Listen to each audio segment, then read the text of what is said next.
there's no traditional money for small businesses anymore with these big banks. And that's the problem and the challenge with the larger banks and the regional banks.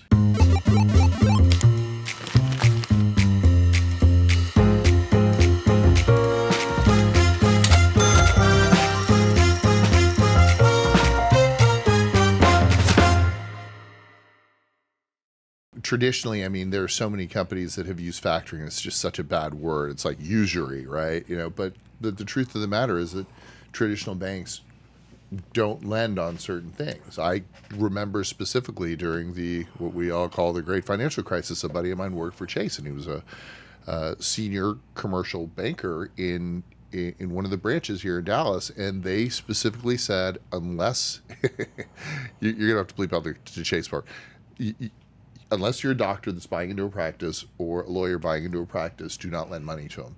So what was he supposed to do all day long, every day? He went to law school.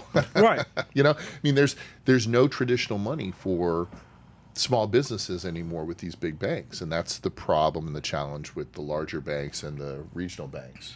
Forget the inverted yield curve. I mean, there's just no one there to help the smaller guy. And now with the decentralization in different ways of money, it's easier now for business people who have connections to create these specialty finance companies that are really interesting and compelling and can actually help. Like a pain doctor that didn't want to prescribe opioids, right? Right. And if you were stuck in the traditional model, you would have just been stuck doing it. But because there are other opportunities and other avenues to acquire and do business the right way, you were able to. Yeah, I wouldn't have been able to transition into 100% auto accidents, personal injury without a factoring company. It would not have happened, without factoring. And I don't know the exact origin, but I did have one of my friends, his son, who went to Howard.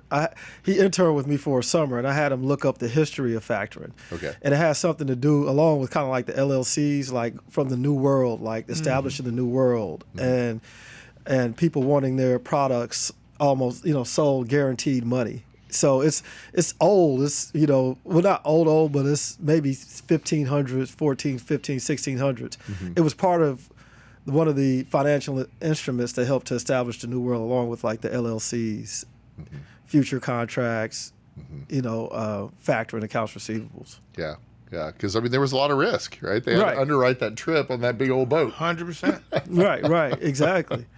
100%. Hey, thanks for watching The Merge. We've got a ton more stuff for you to watch on YouTube, on Instagram, on TikTok, everywhere. Check us out.